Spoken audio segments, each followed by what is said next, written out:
All right, the next thing we got to work on is the this piece right here. You can see how this is kind of warbled out. This is the one from the passenger side. You can take a 1/2 inch bolt here, see, and it slides in there, and it's nice. I mean, it's not real tight, but it's not loose. This one here, you can see how much of a difference that is. You can see that this end here is, compared to this one, this end here is bowed out. So what we're going to do is we're going to put this, we're going to heat this up probably right about here, in this area here with a torch, and then put it in the vise and try to go ahead and clamp that and close that up. So we're going to get the torch out, and we'll show you what we're going to do there.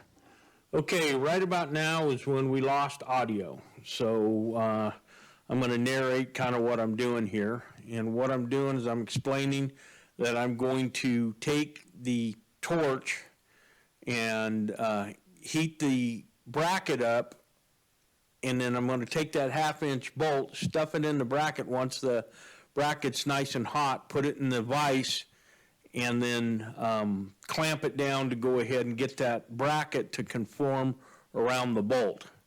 And I'm having a hard time keeping the torch lit here.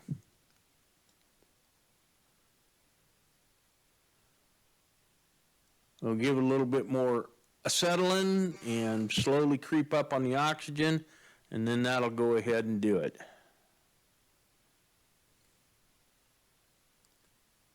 We're just watching it because we don't want to heat it up too hot, but we want to get it a nice dull cherry red. And we want to concentrate the heat affected area right about where we want it to go ahead and kind of pivot back around the bolt. So what we're going to do is, as soon as we get it hot enough, we're going to stuff the bolt in there and then put it in the vise.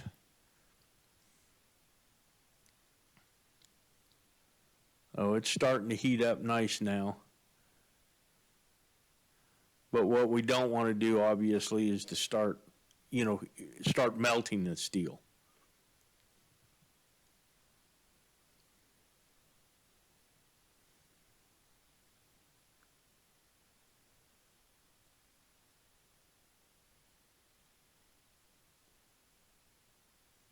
We've just about got it where we need it.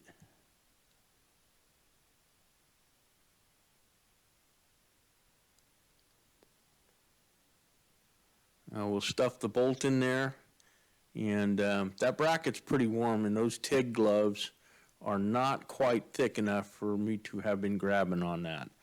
That got pretty warm pretty quick. And now we're going ahead and clamping it down and kind of watching what we're doing here. And for pulling this out of the vise, we are going to grab it with a pair of pliers.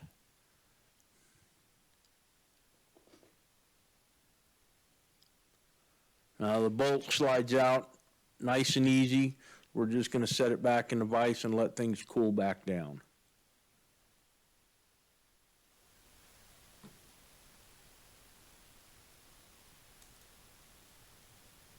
All right, the next thing we're doing here is going through with the wire wheel and cleaning up some of the stuff that we missed on the first time.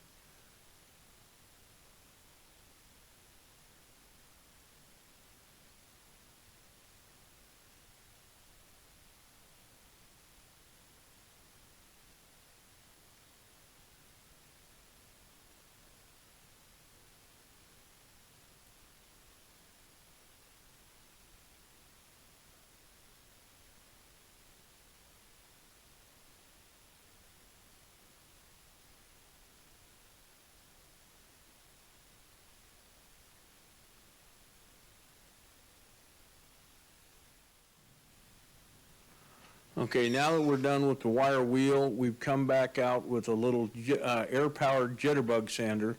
which is kind of like an orbital sander, and we're going to go in and rough everything up, clean everything up, and get it ready for primer. So we're going to time lapse through this as well.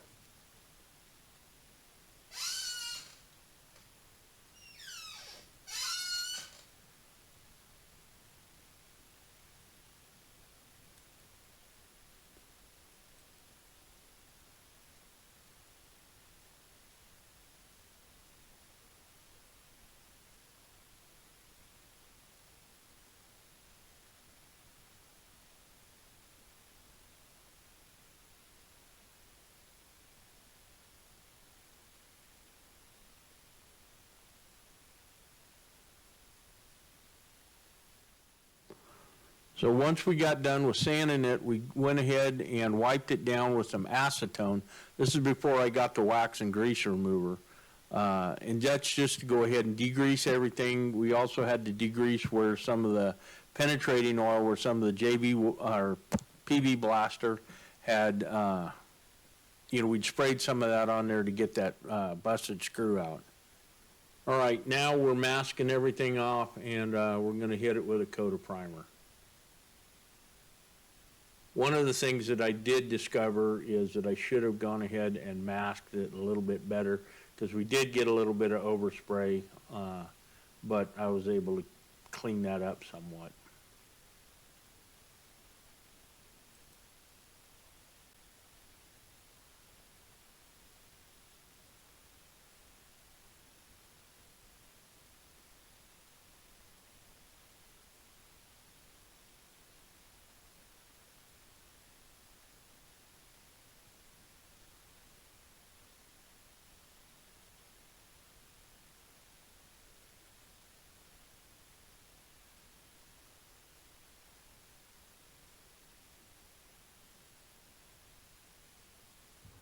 All right, folks, it's the next day. We're getting ready to go ahead and paint the bottom side of the windshield here that we prepped yesterday. And last night we also prepped the two hinges, so we're going to go ahead and paint those today. We moved private parts outside because even though today's a beautiful day to paint outside, temperature-wise, the wind outside is definitely not. So we're going to go ahead, when we go to paint, we're going to close the door down, we're going to paint, and then we'll go ahead and kick the door back up to vent the fumes. It's not ideal. I'm sure some OSHA person is, flipping out at their desk. That's fine. They can flip out at their desk all they want, because that's all they do is sit at a damn desk. Any rate, so we're going to get started here. All right, first thing we're going to do, and this is the first time I've ever done this with paint, we're going to use this grease and wax remover. Like I said, I've never used it before, but from what I understand, it's a pretty good thing to use before you paint anything. So it says to apply a generous amount on a lint-free rag, and then wipe it all down.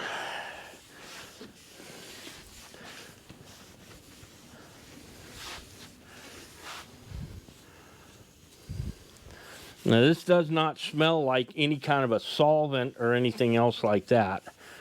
And I'm using this stuff because the only other real good grease remover I have is acetone, and acetone's going to do a number on the paint or the primer that I've already laid down.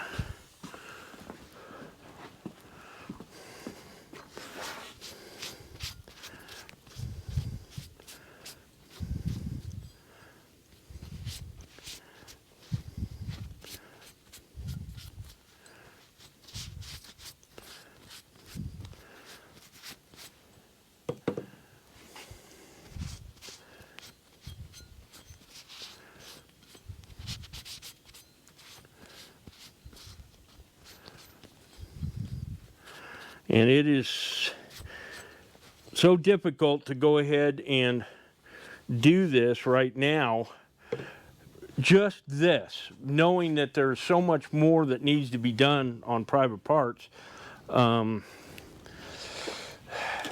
it's frustrating, but I also know that if I start down the road on painting, then private parts will be down for the whole summer just about. And it also says that once you get done, you let it dry for a little bit and then go wipe it down again with a nice lint-free rag. And then we'll let it dry for a few more minutes, because this stuff does not seem to be drying like, you know, a solvent, like acetone or something like that, lacquer thinner.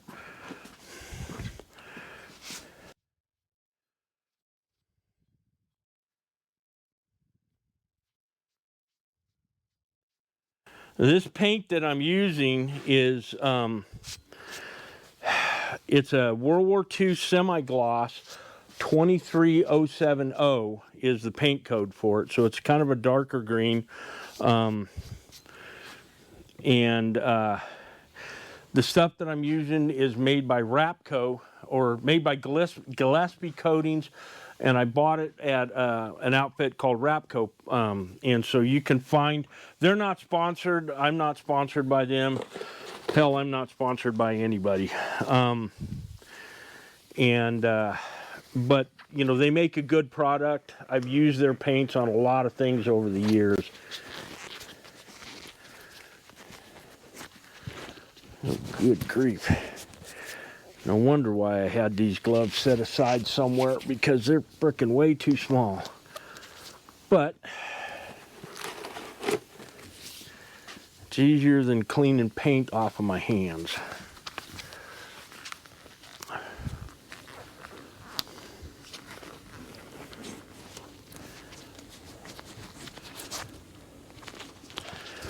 All right. The gun I'm using is just a little touch-up gun from Harbor Freight. I've used this for a lot of stuff, and it works really well. If I was doing this for a living, I would probably not have a little gun like, you know, a Harbor Freight gun. But because I don't do this for a living, this works just fine. Now what I've got here, I've got a little can of paint that I've already mixed up, and I'm going to throw on the floor. That would suck. I've already mixed it up to the proper dilution. I've sprayed a couple of other projects with this stuff, so I know it's, you know, it's good. We're just going to go ahead and go in. I shook it up real good, but I'm going to go in and mix it and make sure there's some stuff separated down on the bottom.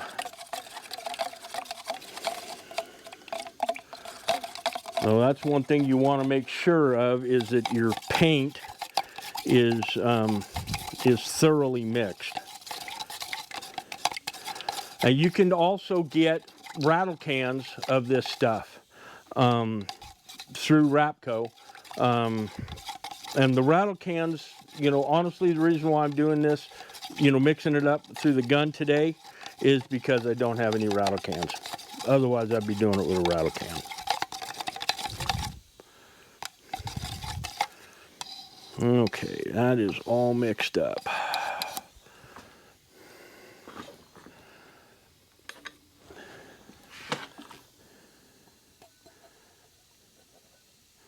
And I know, like I said, this is not an ideal situation in the shop the way it is, but it's what I got to do, what I have to work with today. So let's go ahead and... Now, I usually put 2 coats on it, and it'll go ahead and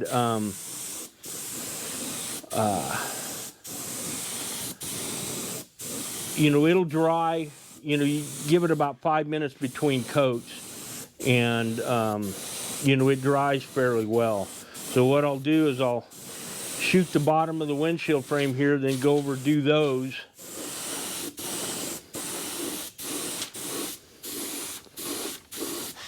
and then come back and hit this for a second coat. That'll give this enough time to tack up and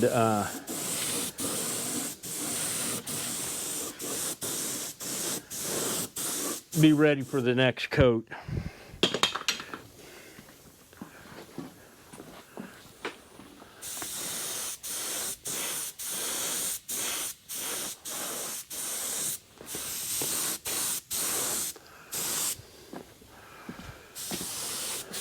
Now, even though this stuff coats, you know, it covers really pretty well, you want to put at least 2 coats on it,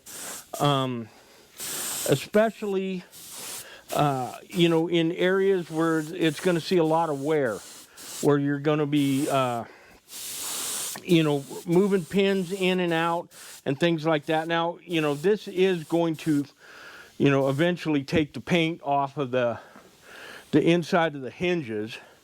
And that's just, you know, just the nature of the beast.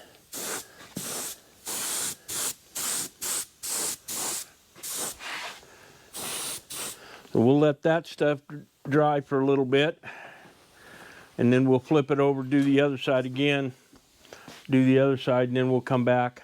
We'll hit this here in just a couple minutes.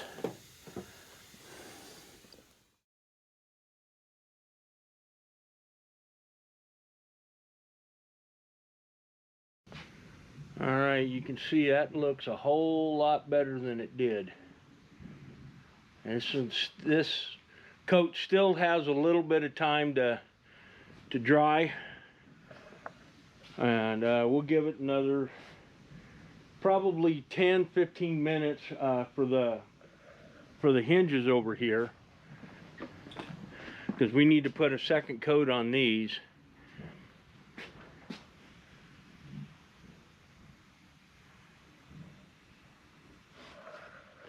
And then we're going to go on to the next thing that we have to do, which is we've got to deal with the seal. And I'll show you guys what I mean here in just a bit.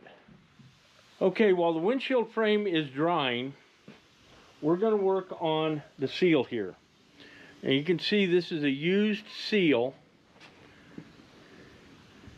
You can see right here we've got some issues with it. The outer skin coming delaminated from the you know, the foam part. And this is a used seal. So you can see evidently the previous owner, because obviously I picked this up used, had put silicone to seal the front of it up, so it was not sealing up real well. I don't know what the issue was, whether it was you know, a loose windshield, who knows.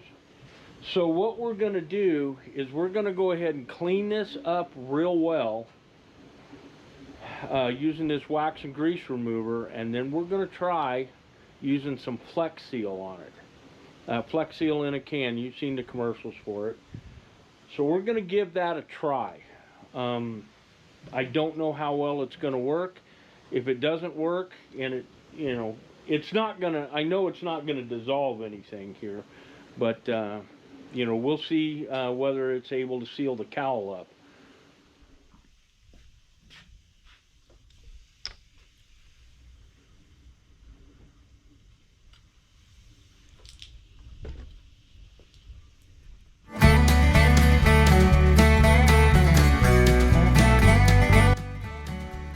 Oh yeah, look at how much nasty this is.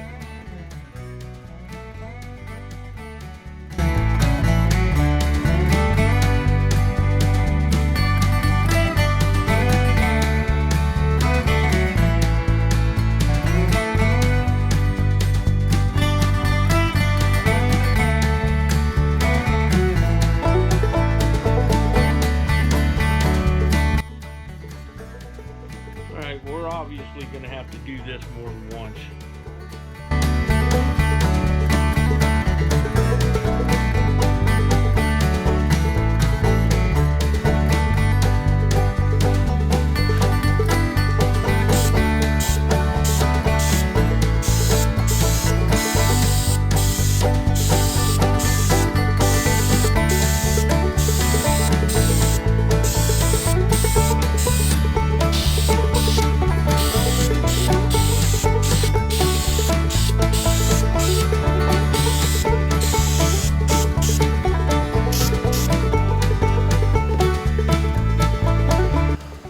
right, we've got one coat on. We're gonna let this set up, and we're probably gonna put 2 or 3 coats on it, just to go ahead, especially in this area up here, to help kind of seal this area back up. Like I said, I don't know how well this is gonna work, but we'll give it a shot. It's definitely better than what we took off of there. Okay, here we have it after the first coat. I don't know how long it takes for this stuff to dry. I think it dries pretty quick. So we'll go ahead and give it another coat, and probably we'll end up putting about 3 coats on it just to see how well this works. It looks like it's doing a pretty good job, but we won't know until we get everything bolted on. And honestly, we won't really know until we drive it through the first rainstorm. So, and the way our winter has been, that might not be till next year.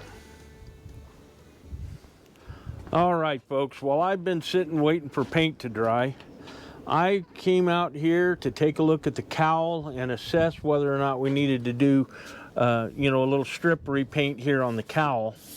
And it doesn't look real bad, but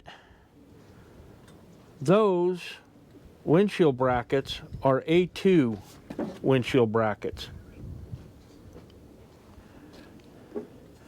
This is what an A1 windshield bracket looks like, or the earlier style windshield bracket. So we've got one there and one over here. Plus we've got, you know, some little bits of residue of stuff. So what we're going to do is we're going to go ahead and pull those brackets off. And we're going to repaint the A1 brackets that we have, and then probably repaint the top of the cowl. You know, all of these projects always end up entailing, you know, the moment you start unbolting things, you start finding other problems. So it appears that this video really has become a windshield repair video. We are still planning on putting the hard top on private parts, but you know, we got to fix the windshield frame first and get that put together. So we're going to go ahead and get that stuff pulled off and see what rabbit hole that leads us down. Well, hopefully the wind noise isn't going to be too bad here.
Always got to be one.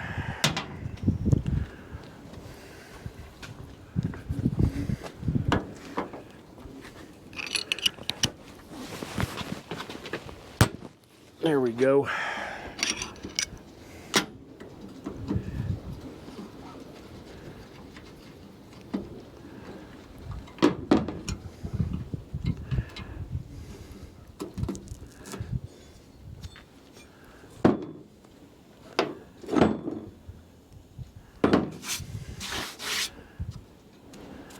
All right, I think what we'll do is we'll go ahead and get a wire wheel and kind of clean this stuff off a little bit, and then I think what we'll do is we'll put the new brackets on. We'll bolt them on, and then we'll paint over over everything with the brackets on, because the paint down underneath here is still good. Plus the paint on the underside of the other brackets that I have is still good. So that's what the plan is. All right, folks. Well, it's been a couple of days. I decided to kind of change the way I was going to do things. And so I decided to go ahead and prep the cowl, and then go ahead and prep the windshield mounting brackets there, and the mirror mounting brackets. The mirror mounting brackets were looking pretty, well, they weren't looking real good. You know, they had some rust spots on them and things like that, and I figured as long as I got it all apart, might as well go ahead and repaint that stuff as well. So I didn't film any of the prepping and priming of all of this stuff. So, but I will go ahead. We're going to film painting it, and so we better get to it. All right, we got to hit this with the wax and grease remover.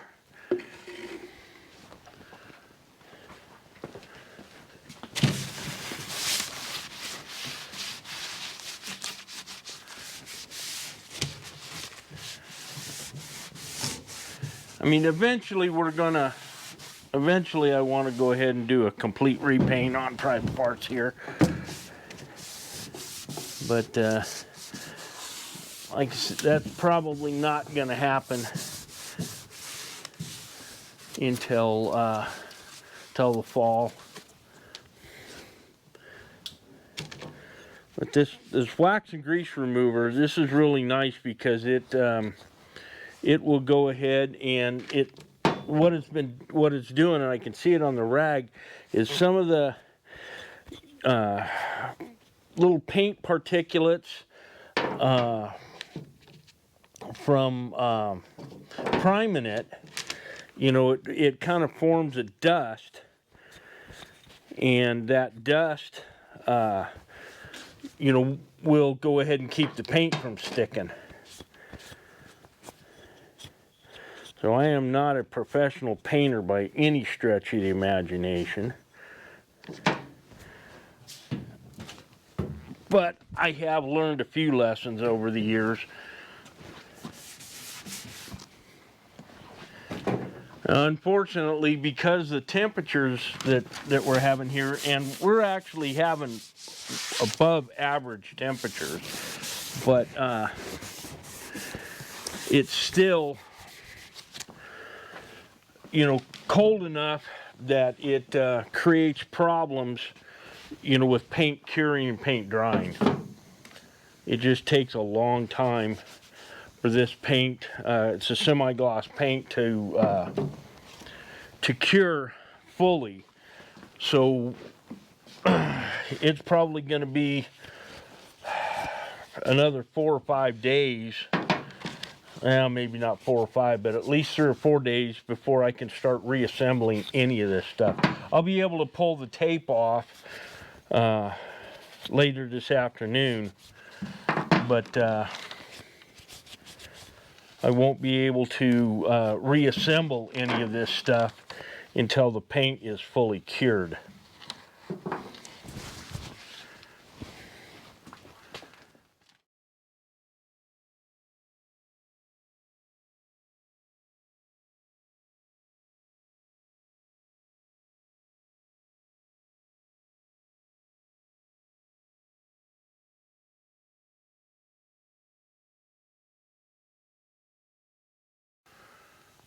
All right, well, we've got all of our coats of paint on the cowl area there, so we're just going to have to let that dry We did go ahead and I did this off camera because I just couldn't get all this done and film it at the same time. But I found a bunch of old coat hangers that I'd used for another painting project.